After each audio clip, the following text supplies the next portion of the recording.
Ambassador Elena Vasquez had sat through exactly 4,732 Galactic Council sessions in her 40-year career.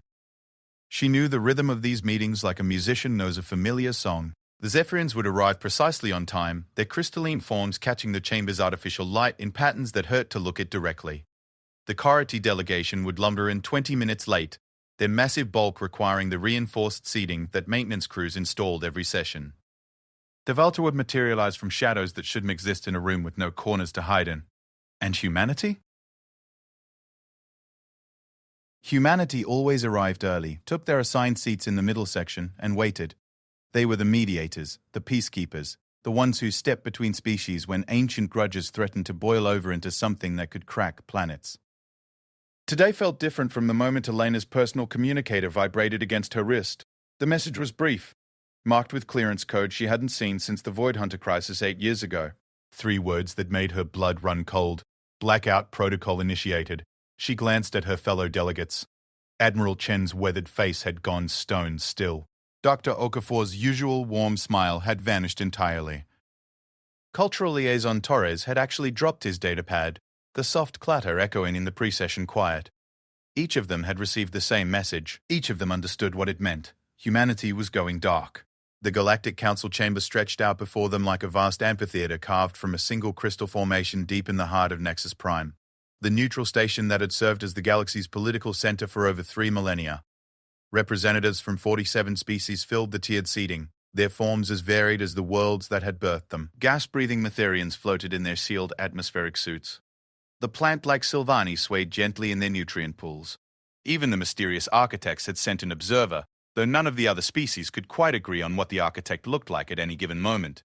At the center of it all, on the raised platform that served as the speaker's podium, Chancellor Thelwyn of the Zephyrian Collective called the session to order. The Chancellor's voice resonated through the chamber's translation matrix, converted into frequencies and concepts that each species could comprehend. To Elena, it sounded like wind chimes made of diamond. The 947th emergency session of the Galactic Council is now in order, Thelwyn announced. We gather today to address the ongoing crisis in the Kepler 442 system, where civilian populations continue to suffer under the expansion of what our scientists have designated as a Class 5 dimensional anomaly. Elena almost smiled, despite the gravity of what was coming. The Zephyrians could make a sunrise sound like a bureaucratic procedure.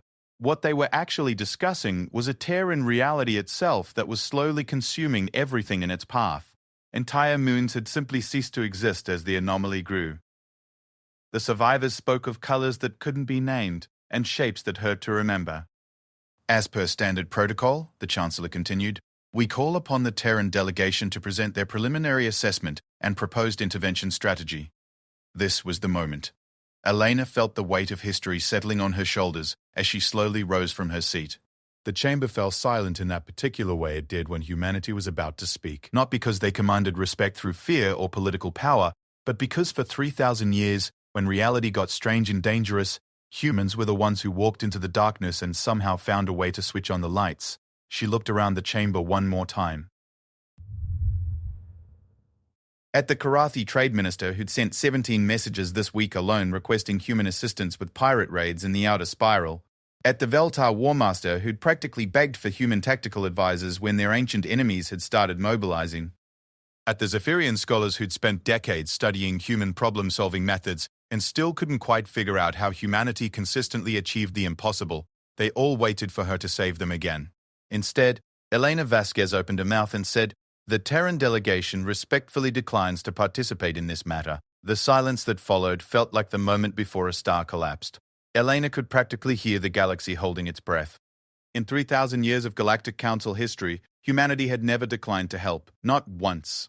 They'd faced cosmic horrors that drove other species to madness just by witnessing them.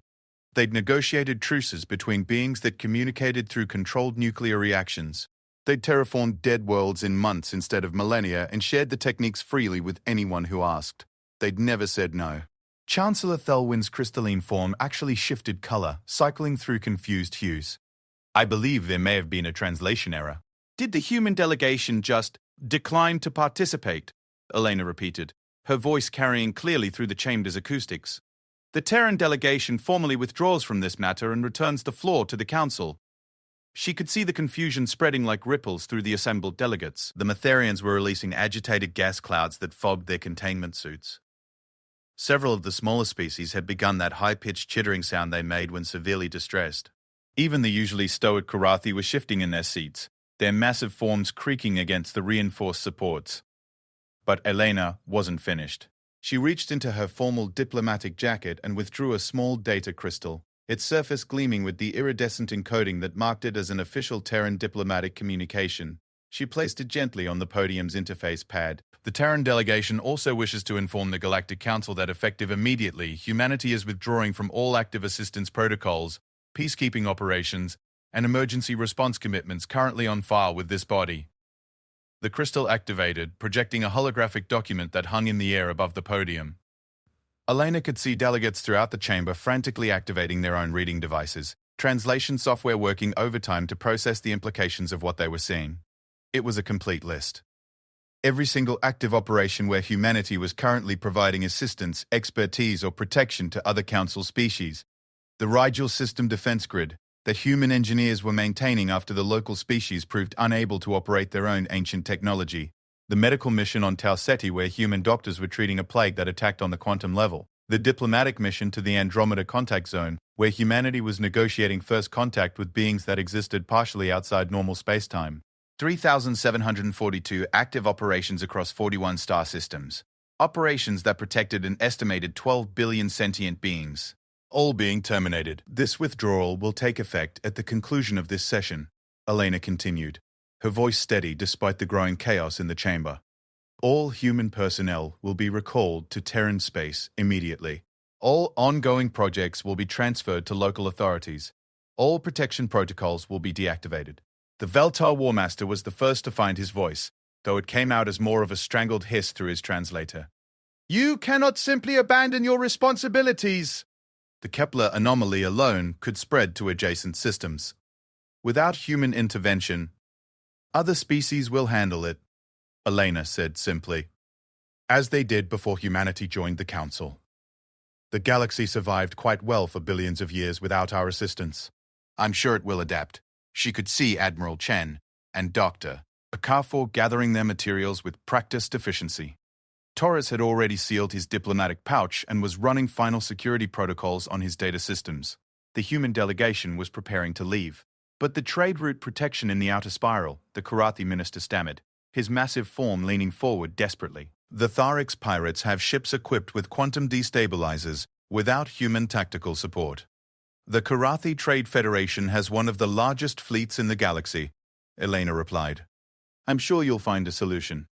The medical crisis on Proxima, called out the Silvani representative, their translated voice carrying harmonics of genuine panic. Our people are dying from dimensional parasites. Only human medical technology has proven effective against. The Silvani are known throughout the galaxy for their biological expertise, Elena said. I have complete faith in your ability to develop appropriate treatments. One by one, delegates began calling out crisis after crisis, problem after problem that had been placed into human hands. The Centauri border dispute that human diplomats had been mediating for 6 months. The research station in the void wastes where human scientists were studying reality-altering artifacts.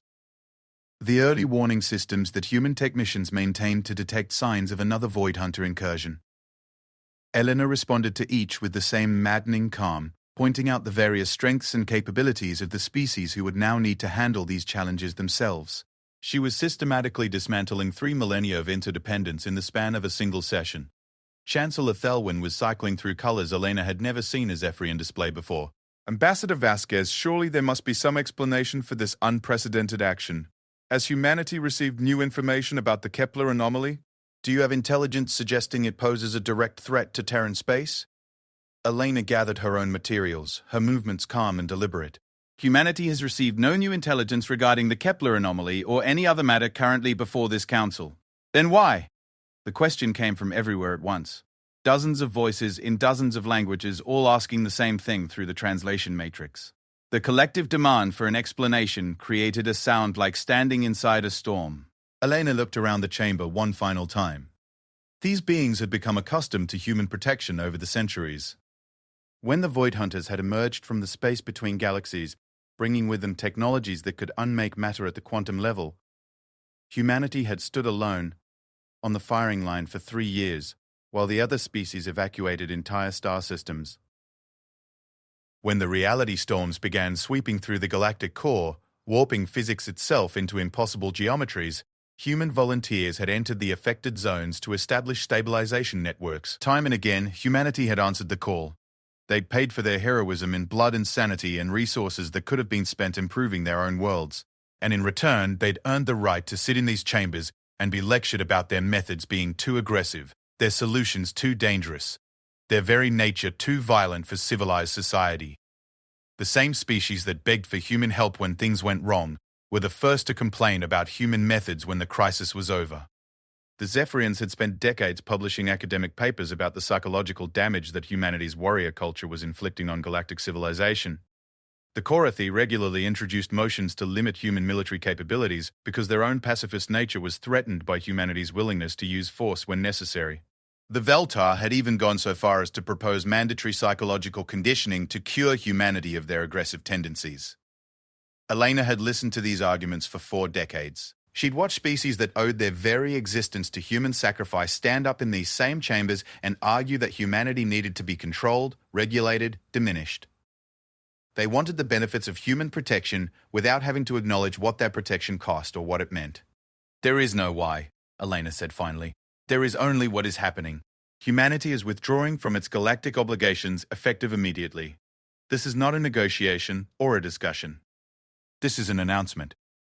She walked toward the chamber's main exit, her fellow delegates falling into step behind her. The human delegation moved with military precision, their formation unconsciously adopting patterns learned from centuries of walking into hostile situations together. Ambassador!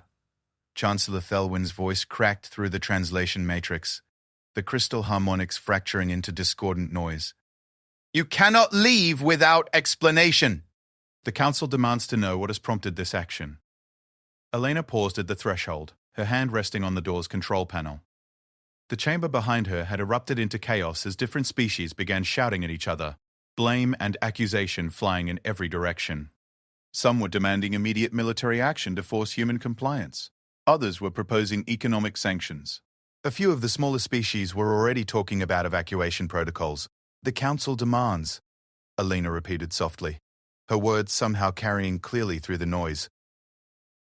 Perhaps that's explanation enough. She pressed the control, and the massive doors began to close. The last thing the Galactic Council heard from the human delegation was the soft hiss of the chamber's environmental seals engaging.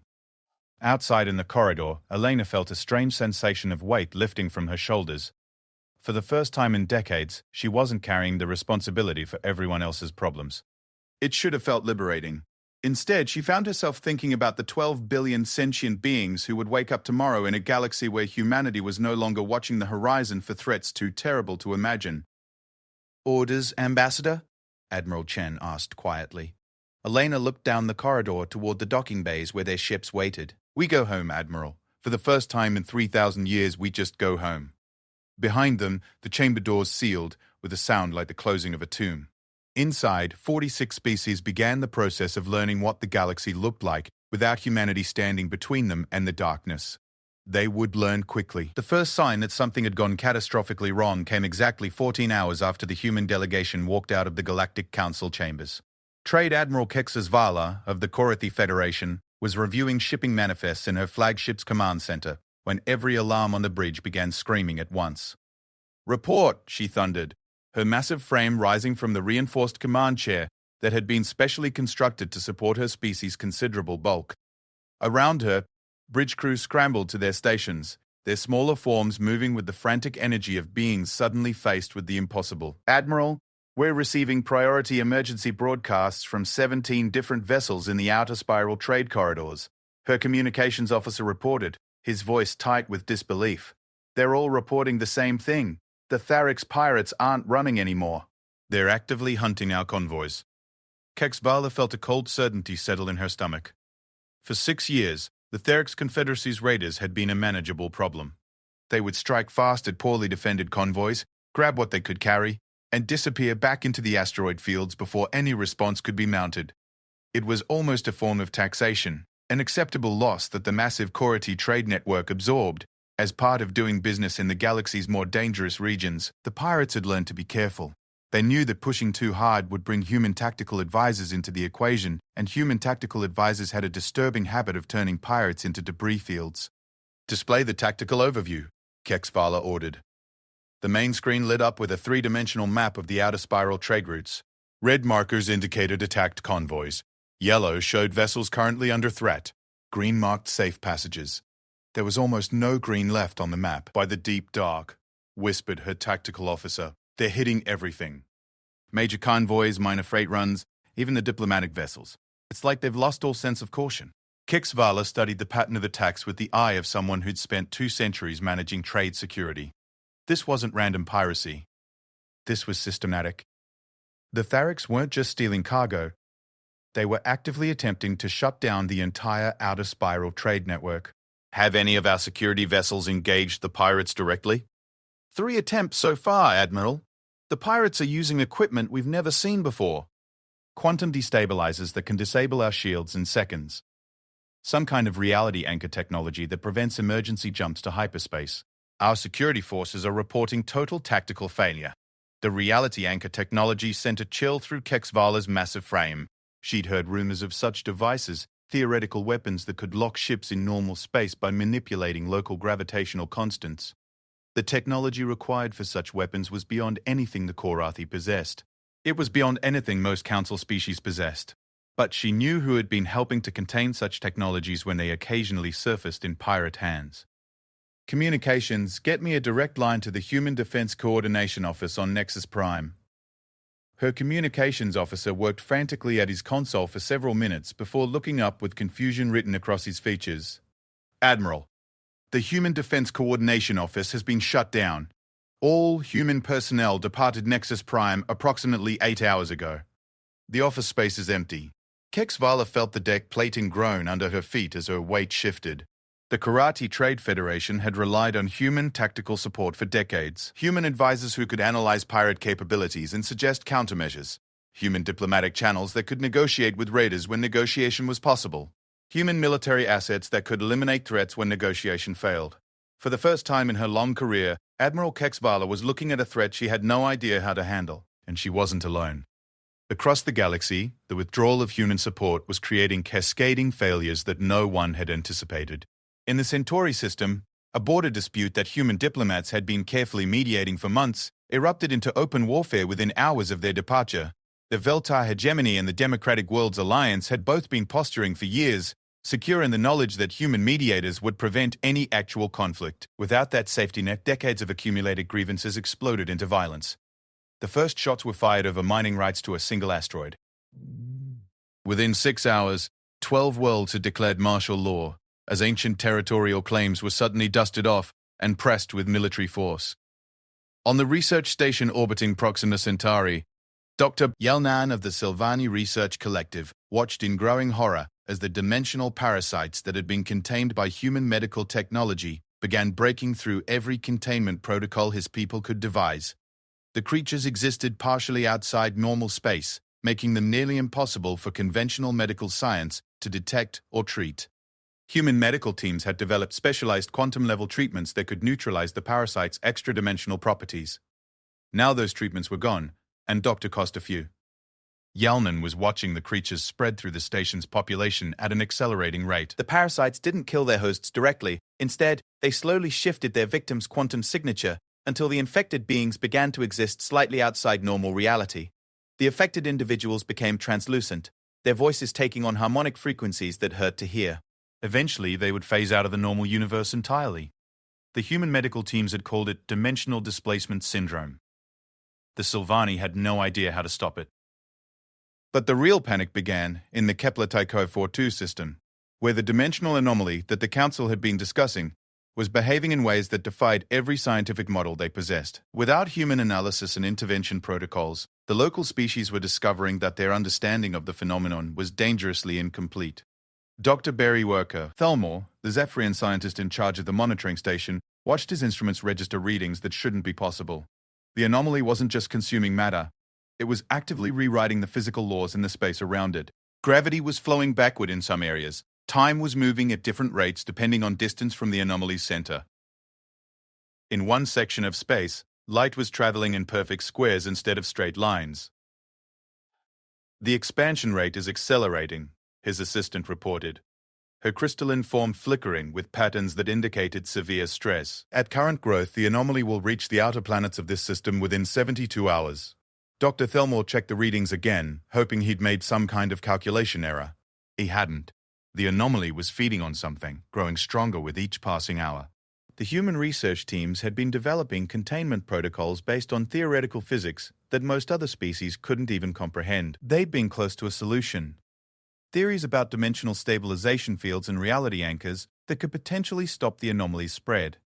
Those theories had left with the humans. Sir, his assistant continued, we're also detecting similar anomalous readings from the monitoring stations in the Vega and Wolf 359 systems. The instruments are showing identical expansion patterns. Dr. Thelmore felt his quantum matrix fluctuate with shock. Three-dimensional anomalies, all growing simultaneously, all exhibiting identical behavior patterns. That wasn't possible. The probability of three separate reality failures occurring at the same time was so small it essentially didn't exist, unless they weren't separate anomalies. Unless they were all part of something larger. The implications hit him like a solar flare. If the three anomalies were connected somehow, operating as parts of a single phenomenon, then the threat wasn't three isolated reality failures. It was a coordinated assault on the fundamental structure of the galaxy's spacetime. The humans had known. They had to have known. Their theoretical physics capabilities were centuries ahead of anyone else's. If there was evidence of a connected threat, they would have detected it, and they'd chosen not to share that information before walking away. Back on Nexus Prime, Chancellor Felwyn stood in her private chambers, her crystalline form cycling through colors that had no names in any other species' language. The reports were flooding in from across the galaxy. Every crisis that humanity had been managing was simultaneously spiraling out of control. The timing was too perfect to be coincidental. She activated her personal communication array and sent a priority message to the Terran embassy. The response came back immediately. The Terran embassy is closed pending further notice. All diplomatic communications should be forwarded to Earth directly. She tried sending a message to Earth. The response was even more chilling. The Terran government is not accepting external communications at this time. All previous agreements and obligations are considered null and void. For 3,000 years, humanity had been the galaxy's safety net. They were the species others called when problems became too large or too dangerous for conventional solutions. They developed technologies and techniques for managing threats that other species couldn't even understand, let alone handle themselves. The galaxy had become dependent on human expertise without realizing it. Entire civilizations had structured their security protocols around the assumption that humanity would always be available to handle the truly dangerous problems. The other council species had focused their own research and development on their areas of natural strength, secure in the knowledge that humanity would cover the gaps. Now the gaps were showing. Chancellor Thelwyn accessed the council's historical archive, searching for precedents. What she found made her quantum matrix fluctuate with something very much like fear. Before joining the Galactic Council, humanity had been notably different. The historical records spoke of a species that was brilliant but ruthless, innovative but utterly without mercy when threatened. They'd solved problems by overwhelming them with force and technology that other species found terrifyingly efficient. It had taken centuries of careful integration to convince humanity to adopt the Council's more diplomatic approach to crisis management. They'd learned to value life beyond their own species. They'd developed the restraint and wisdom that had made them such effective peacekeepers. But the historical records also contained warnings from the species that had first encountered humanity in the early days of their galactic expansion. Warnings about what humans were like when they stopped caring about the consequences of their actions. The Veltar historical archives contained a single-line entry from their first diplomatic contact with humanity. They solved problems by making them disappear. Do not become a problem. The Korathi had been more explicit. Humans approach conflict like a force of nature. They do not negotiate with obstacles, they eliminate them. Chancellor Thelwyn realized she was looking at something that none of the current Council species had ever experienced. Humanity reverting to their pre-Council behavior patterns. For 3 millennia, human aggression and ruthlessness had been channeled into protecting others. They'd learned to see themselves as guardians, taking responsibility for threats too dangerous for other species to handle. But what happened when the Guardians decided they no longer wanted to be responsible for everyone else's safety? She thought about the dimensional anomalies spreading simultaneously across 3 star systems, about the reality anchor technology appearing in pirate hands just hours after humanity withdrew their support, about the perfect timing of crises erupting across the galaxy. A terrible possibility began forming in her consciousness. What if humanity hadn't simply withdrawn their protection? What if they were actively ensuring that the galaxy would understand exactly what their protection had been worth? The communication array chimed with an incoming priority message from the Korathi Trade Federation, then another from the Veltar hegemony. Then 12 more from species across the galaxy, all reporting the same thing. Escalating crises, failed containment protocols, and the growing realization that they had no idea how to handle the threats they were facing. Chancellor Thelwyn stood alone in her chambers, her form cycling through colors of deep distress. For the first time in 3,000 years, the galaxy was going to have to face its nightmares without humanity standing between them and the dark. And in the dark, things were beginning to stir that had been sleeping for a very long time. The emergency session convened 48 hours after humanity's departure, but the Galactic Council chamber felt like a tomb. Empty seats marked where human observers had once sat, monitoring discussions with the patient attention of beings accustomed to thinking in centuries rather than cycles. The other delegates spoke in hushed tones, their various languages creating a susurrus of barely controlled panic through the translation matrix. Chancellor Thelwyn's crystalline form had settled into a deep amber hue that indicated profound distress. Around her, the assembled representatives of 46 species were discovering that 3,000 years of peace had left them remarkably unprepared for actual crisis management. The situation reports continue to arrive, announced the Matharian trade representative, his gas form swirling anxiously within his containment suit. The outer spiral trade routes are completely compromised, 17 convoys lost in 36 hours. The pirates aren't even bothering to take prisoners anymore. It's worse than that, rumbled Korathi Admiral Kexvala, her massive frame requiring 2 regular seats and additional structural support. The pirates have technology that shouldn't exist. Quantum destabilizers that can strip the quantum foam right out of our hulls. Reality anchors that lock ships in normal space. Our military analysts can't even understand how the weapons work, let alone develop countermeasures. The Silvani medical representative swayed in her nutrient pool, her plant-like form displaying stress patterns through changing leaf coloration. The dimensional parasites on Proxima are spreading exponentially. We've lost 47 researchers to dimensional displacement syndrome. Our best medical experts estimate complete station population loss within 96 hours. But it was the report from Dr. Felmore that sent ripples of true fear through the assembled delegates. The Zephyrian scientist's projection filled the chamber's central display with images that hurt to look at directly. Space twisted into impossible geometries, stars burning with colors that didn't exist, planets phasing in and out of reality like cosmic hallucinations. The dimensional anomalies are not isolated incidents. Dr. Votar, Felmore announced, his crystalline form flickering through spectrums of deep concern. We have confirmed similar phenomena in 17 different star systems across the galaxy. The anomalies appear to be connected through subspace distortions that operate on principles we don't understand. The chamber erupted into confused chatter. 17-dimensional anomalies operating simultaneously across the galaxy? The probability of such an occurrence was beyond astronomical. It was functionally impossible without some kind of coordinating intelligence. Coordinating intelligence? The question came from the Veltar Warmaster, his serpentine form coiled in the specialized seating designed for his species. Are you suggesting these anomalies are being deliberately created? Doctor, Thelmore's form shifted through several color phases before settling on a hue that indicated reluctant certainty. The mathematical models are conclusive. These are not natural phenomena. The anomalies are appearing at specific galactic coordinates that form a recognizable geometric pattern when viewed from outside the galactic plane. They're designed to create a cascading failure in local spacetime that will eventually destabilize this entire region of the universe. The implications hit the chamber like a physical blow. Someone or something was actively attempting to destroy their galaxy. And they were doing it with technology that operated on principles beyond the understanding of any council species. Except one. Chancellor Thelwyn noticed it first. The way conversations gradually died as the same realization dawned on delegate after delegate. For 3,000 years, only one species had consistently demonstrated the ability to understand and counter threats that operated outside conventional physics. Only one species had developed technologies that could manipulate dimensional boundaries and stabilize reality distortions. Only one species had walked away just hours before everything started falling apart. The timing is suspicious. the Veltar Warmaster said carefully, his words chosen with the precision of someone navigating around a dangerous truth. Humanity withdraws from all council obligations, and, within hours, we're facing coordinated crises across the galaxy. You're suggesting humanity is responsible for this? The Koritati Admiral's voice carried a rumble that vibrated through the chamber's structure. That they would deliberately create these threats. I'm suggesting, the War Master continued, that humanity appears to have had advanced knowledge of these events.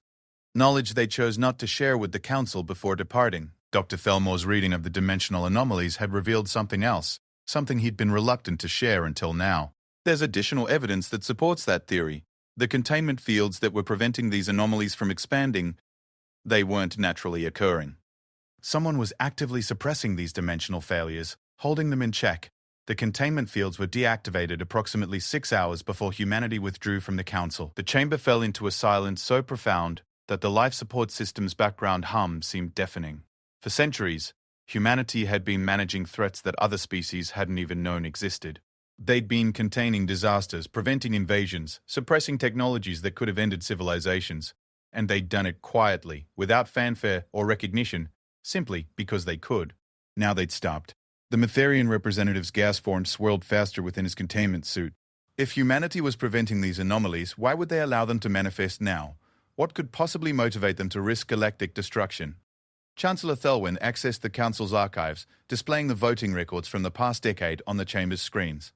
The data told a story that made her quantum matrix fluctuate with something approaching shame. Resolution after resolution calling for restrictions on human military capabilities. Proposals to mandate psychological conditioning to reduce human aggressive tendencies. Economic sanctions targeting human weapons development. Cultural exchange programs designed to civilize human society. The species that owed their existence to human protection had spent centuries trying to transform their protectors into something less dangerous, less capable, less willing to do what was necessary when reality itself came under assault. Perhaps, Chancellor Thelwyn said quietly, the more relevant question is what we did to motivate them to stop caring about galactic security. The Veltar Warmaster's form coiled more tightly around his seating. You're saying this is retaliation? That humanity is punishing us for what? Trying to establish reasonable limitations on military technology. For trying to disarm the only species capable of protecting us from threats we can't even understand, came a new voice from the chamber's upper tiers. The delegation from the small colony world of New Rigel had rarely spoken in council sessions, their minor political status keeping them in the background of most discussions. But their representative, a human hybrid named Marcus Chen, whose grandmother had married a Korathi engineer 2 generations ago, stood with a genetic memory of both species' perspectives. My human ancestry gives me access to archived cultural memories, Marcus continued, his mixed heritage allowing him to speak with authority that purebred species lacked. Humans have been managing threats to galactic security for 3 millennia, but they've also been monitoring our responses to that protection. They've watched the Council pass resolution after resolution trying to limit their capabilities, reduce their influence, control their development. He activated a personal datapad, projecting additional information into the chamber's display. The human concept of protective patience has limits. They will absorb criticism, restriction, and ingratitude for extended periods while continuing to provide protection. But that patience is not infinite. When they determine that the protected party has become actively hostile to the protector, they withdraw. Withdraw? The Sylvani representative's leaves rustled with agitation.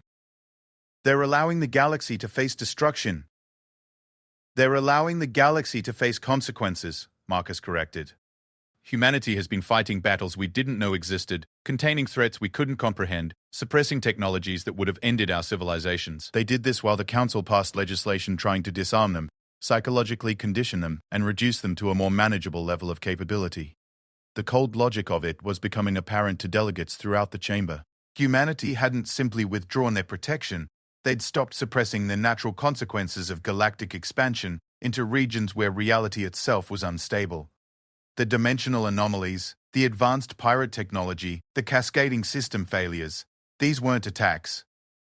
They were the normal state of existence in a galaxy full of dangerous phenomena and hostile entities. Humanity had been providing a protective buffer so effective that other species had forgotten such threats existed. Chancellor Thelwyn's form cycled through rapid color changes as she processed the implications. How long have they been containing these threats without our knowledge? Marcus consulted his datapad again. Based on the genetic memory archives, approximately 2,800 years, since shortly after they joined the Council and began adopting our preference for diplomatic solutions over military ones. They maintained their original approach to threat management while publicly agreeing to Council protocols. So while we were celebrating humanity's civilized evolution from their warrior culture, the Veltar Warmaster said slowly, they were secretly continuing to wage war against threats we never knew existed, and paying the cost for that war in human lives and resources that could have been used to improve their own worlds, Marcus confirmed. The genetic memories include casualty reports from operations the Council was never informed about. Dimensional breach containment missions where entire human fleets were lost. Reality stabilization operations where human volunteers accepted quantum displacement that would slowly kill them over decades. The numbers were staggering. Hundreds of thousands of human military personnel lost in operations to protect species that spent their time in council sessions arguing about whether humanity was too violent for civilized society. Resources that could have terraformed dozens of human worlds instead poured into maintaining containment systems for threats that could end galactic civilization. And through it all, humanity had accepted the criticism and restrictions, allowing other species to believe they were successfully moderating human aggression, while human soldiers died in battles that officially didn't exist, until now. The question, Chancellor Thelwyn said slowly, is whether humanity intends to resume their protective operations if the Council acknowledges our miscalculation regarding their methods. Marcus Chen's expression held echoes of genetic memories that spanned centuries. The question is whether the Council is prepared to acknowledge that humanity's violent methods were the only thing standing between galactic civilization and annihilation. Whether you're ready to admit that sometimes the monsters protecting you are the only things keeping worse monsters at bay. Around the chamber, delegates were beginning to understand that they faced a choice with only two options. They could continue their efforts to civilize humanity, to make them more diplomatic and less dangerous, in which case the dimensional anomalies would continue spreading until reality itself collapsed across multiple star systems. Or they could acknowledge that some threats required responses that civilized species preferred not to think about. They could accept that humanity's warrior culture wasn't a flaw to be corrected, but an adaptation to realities that other species were fortunate enough not to understand. As if summoned by their thoughts, the chamber's communication array activated with an incoming message marked with Terran diplomatic codes. The message was brief, transmitted in standard galactic common, and addressed to the Council as a whole. The Terran government has observed the various developing crises throughout Council space. While we cannot offer direct assistance under current circumstances, we remain willing to share technological specifications and tactical analyses with any Council species willing to accept full responsibility for implementing those solutions. Please be advised that Terran protective protocols will remain deactivated until such time as the Council formally recognizes humanity's sovereign right to maintain military capabilities necessary for galactic security operations. The message continued. Time remaining until dimensional anomaly cascade failure, approximately 42.8 hours. We suggest the Council reach a decision quickly. Chancellor Thelwyn looked around the chamber at 45 species who were about to learn whether their pride was worth more than their survival. The countdown had begun. The emergency vote was scheduled for 18 hours later, but the real debate began immediately after humanity's message arrived. The Galactic Council chamber had been reconfigured for extended session protocols, with additional life support systems activated to accommodate the different atmospheric requirements of 46 species who suddenly realized they were arguing for their continued existence. Chancellor Thelwyn stood at the central podium, her crystalline form cycling through colors that indicated deep contemplation, mixed with barely controlled panic. The holographic displays around the chamber showed real-time updates from across the galaxy.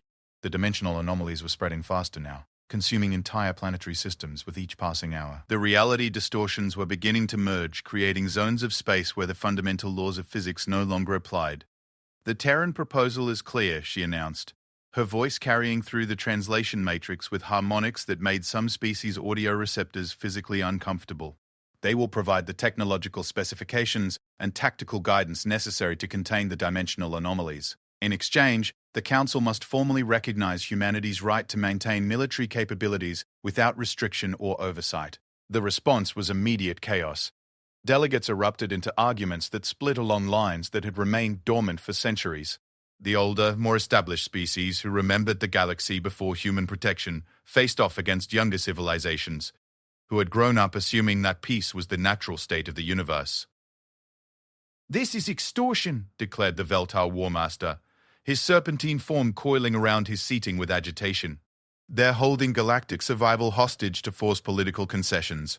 They're offering to save us from a threat they've apparently been containing for millennia without our knowledge," countered the Korathi Admiral, her massive bulk shifting as she turned to address the chamber. "Perhaps we should consider why they felt the need to hide that protection from us in the first place." Dr. Thelmore activated his personal display, filling the chamber with updated readings from the dimensional anomalies. "I must interrupt this debate with current observations. The cascade failure is accelerating beyond our projected timeline. We now have approximately 32 hours before the anomalies begin merging into a single galactic-scale reality distortion." The implications of his words sent ripples of terror through the assembled delegates. A galactic-scale reality distortion would mean the effective end of their local space-time continuum. Everything within several thousand light-years would cease to exist in any meaningful way. "What exactly are we being asked to approve?" demanded the Matherian trade representative, his gas form swirling nervously within his containment suit. "Unlimited military authority for humanity? The right to wage war without council oversight?" Marcus Chen, the human hybrid from New Rigel, stood to address the chamber. His mixed heritage had made him something of a translator between human and galactic perspectives over the years. "The request is for recognition of something that already exists. Humanity has been maintaining galactic security through military means for 3,000 years. The only difference is that they've been doing it secretly to avoid the political complications that open military action would create." He activated his genetic memory archives, projecting historical data that most delegates had never seen. Human military doctrine for dimensional threat containment requires rapid deployment of reality anchor platforms, powered by quantum destabilization fields that operate outside normal physics. The energy requirements are enormous. The technology is incredibly dangerous, and the personnel operating these systems accept casualty rates that other species would consider unacceptable. The images were disturbing. Human soldiers in powered armor standing at the edge of reality, tears manually calibrating stabilization fields while space-time twisted around them. Ships designed to ram dimensional breaches at faster-than-light speeds, their crews knowing they would never return. Entire human colonies evacuated to make room for containment facilities that had to be operated by volunteers who understood they were accepting slow quantum death. "This is what humanity has been doing while the Council passed resolutions about their aggressive tendencies," Marcus continued. "They've been dying to keep reality stable around our worlds." The Sylvani medical representative's leaves rustled with agitation. "But surely there must be diplomatic solutions to these threats? Ways to negotiate or find peaceful resolutions?" Dr. Delmore's crystalline form flickered through spectrums of incredulity. "You cannot negotiate with a dimensional anomaly. You cannot reason with a reality distortion. These are not sentient threats that can be talked into compliance. They are fundamental breakdowns in the structure of space-time itself." "Then what happens if we refuse humanity's terms?" asked the delegate from the Capellan Union, her voice barely above a whisper. The answer came from an unexpected source. The chamber's main display suddenly activated with an incoming transmission from Earth itself. The image that appeared showed an elderly human woman in a simple grey uniform, her appearance unremarkable except for eyes that seemed to hold the weight of centuries. "I am Director Sarah Chen of the Terran Department of Galactic Affairs," she announced, her voice carrying clearly through the translation matrix. "I'm addressing the Council directly because your deliberation time has been reduced by accelerating circumstances." Behind her, additional displays showed what appeared to be a massive military command center. Human technicians worked at stations monitoring dimensional distortions across the galaxy. Tactical displays tracked the spread of reality failures in real time. The scale of the operation was staggering. Humanity had been maintaining a galactic defense network that dwarfed anything the Council had ever imagined. As of 6 hours ago, Director Chen continued, the dimensional anomalies reached critical confluence points. They are no longer separate phenomena. The entire galactic disk is experiencing coherent reality destabilization. We estimate complete structural collapse within 18 hours. The chamber fell silent. 18 hours. Not the 32 that Dr. Thelmore had projected, but 18 hours until their universe simply stopped existing in any recognizable form. However, Director Chen continued, humanity retains the capability to implement emergency containment protocols. These protocols require the deployment of technologies that the Galactic Council has spent centuries trying to regulate or eliminate. Quantum weapons that can sterilize entire star systems. Reality bombs that can reset local spacetime to stable configurations. Military assets that operate outside the normal universe. She paused, allowing the implications to settle. If the Council votes to recognize our unrestricted authority to implement these protocols, we can begin emergency containment immediately. If not, we wish the galaxy well in its final hours. The transmission ended, leaving the chamber in absolute silence. Chancellor Thelwyn looked around at 45 species who were suddenly faced with a choice that had no middle ground. They could maintain their political principles about militarism and violence, and watch their universe end. Or they could acknowledge that sometimes civilization required protectors who were willing to do things that civilization preferred not to think about. I call for immediate formal debate, she announced. Each species delegation will have 3 minutes to state their position. Given the time constraints, I recommend brevity. The debate that followed revealed fractures in galactic society that had been hidden for millennia. The older species, those who had survived the pre-council period of constant warfare, spoke in favor of accepting humanity's terms. They remembered what the galaxy had been like when every species was responsible for its own survival.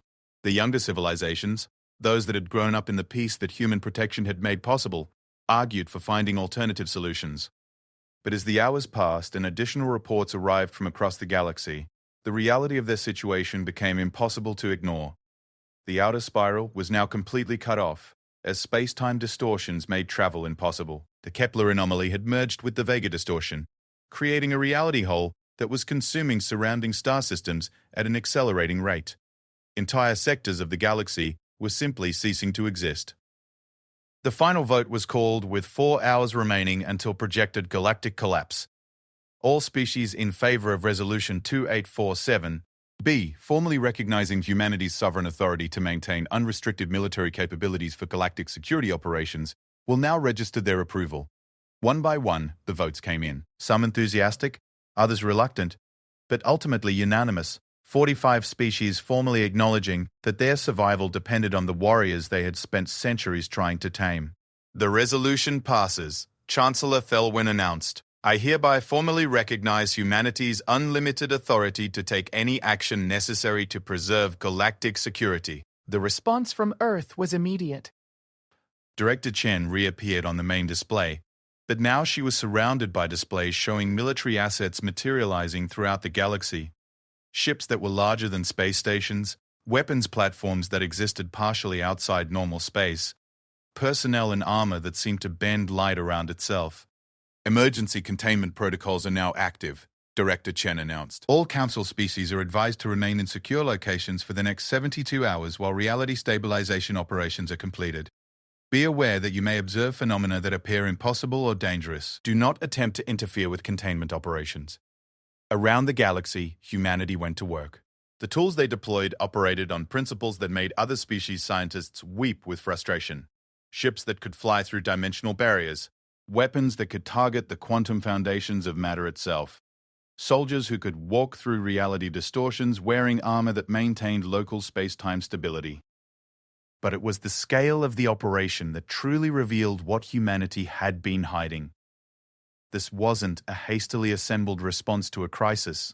This was a mature, sophisticated defensive network that had been operating in secret for thousands of years. Humanity hadn't just been protecting the galaxy, they'd been running a military campaign against threats that operated outside normal existence. And they'd been winning. From the observation deck of Nexus Prime, Chancellor Thelwyn watched human forces engage dimensional anomalies with weapons that turned impossible geometries back into normal space. She watched reality holes collapse under bombardment from quantum artillery. She watched the fundamental structure of the universe being repaired by beings who understood technology that other species couldn't even theoretically comprehend. For the first time in 3,000 years, the galaxy was seeing humanity as they truly were. Not the diplomatic peacekeepers they pretended to be in council chambers, but the apex predators who had learned to hunt things that existed outside reality itself. The species they had just granted unlimited authority to wage war was about to remind the universe why no one had ever successfully conquered Earth. The operation took exactly 67 hours and 34 minutes. When it was finished, the galaxy had been fundamentally changed in ways that most species were only beginning to understand. Chancellor Thelwyn stood in the rebuilt council chamber 3 weeks later, watching delegates slowly fill seats that many had assumed they would never see again. The chamber itself had been reinforced with new materials that seemed to bend light in impossible ways. humanity's gift to ensure that future council sessions would be protected against dimensional intrusions. The formal debriefing was scheduled to begin in 1 hour, but information had been trickling in from across the galaxy as species attempted to catalogue what humanity had actually done to save them. The reports painted a picture of an operation so vast and complex that most delegates were still struggling to comprehend its scope. Dr. Thelmore approached the podium, his crystalline form now showing permanent changes in its quantum structure, evidence that he had been present at one of the dimensional stabilization sites when humanity's reality anchors activated. The process of witnessing space-time being manually repaired had left permanent alterations in any being's fundamental particle structure. The dimensional anomalies have been contained, he announced, though his voice carried harmonics that hadn't been there before the crisis. However, the method of containment has revealed significant gaps in our understanding of galactic geography. The main display activated, showing a three-dimensional map of the galaxy. What it revealed made several delegates question their sanity. Vast sections of space that they had assumed were empty or unexplored were marked with complex defensive installations. Reality anchor platforms spanning entire star systems. Quantum monitoring stations that had been operating for millennia. Military bases that existed in carefully constructed pocket dimensions. Humanity has been operating a defensive network that encompasses approximately 43% of the galaxy's volume. Dr. 5. Thelmore continued. The installations are powered by technologies that manipulate fundamental forces we didn't know existed. The scope of construction suggests this network has been under development for over 2,000 years. The Karathi admiral leaned forward in her reinforced seating. Are you saying that humanity has been building a secret empire while pretending to be council peacekeepers? No, came a familiar voice from the chamber's main entrance. Ambassador Elena Vasquez walked into the chamber, but she was no longer alone. Behind her came a procession of humans in uniforms that seemed to drink light, their presence making reality feel more solid around them. We've been building a fortress, and you've been living inside it without knowing. Elena took her place at the speaker's podium, but her manner was different now. Gone was the diplomatic courtesy that had characterized human interactions with the Council for 3 millennia. In its place was something that reminded the older delegates of historical records from humanity's first contact period. A sense of contained danger that made primitive parts of their brains scream warnings about apex predators. The dimensional anomalies were not naturally occurring, Elena announced. They were probing attacks by entities that exist outside our universe's space-time structure. What you experienced was reconnaissance, an attempt by extra-dimensional intelligences to map our reality's defensive capabilities. The silence that followed this revelation was profound. Extra-dimensional threats, entities that existed outside the universe itself, testing the defenses of galactic civilization. And in the darkness between dimensions, ancient enemies were about to discover what happened when humanity stopped pretending to be civilized.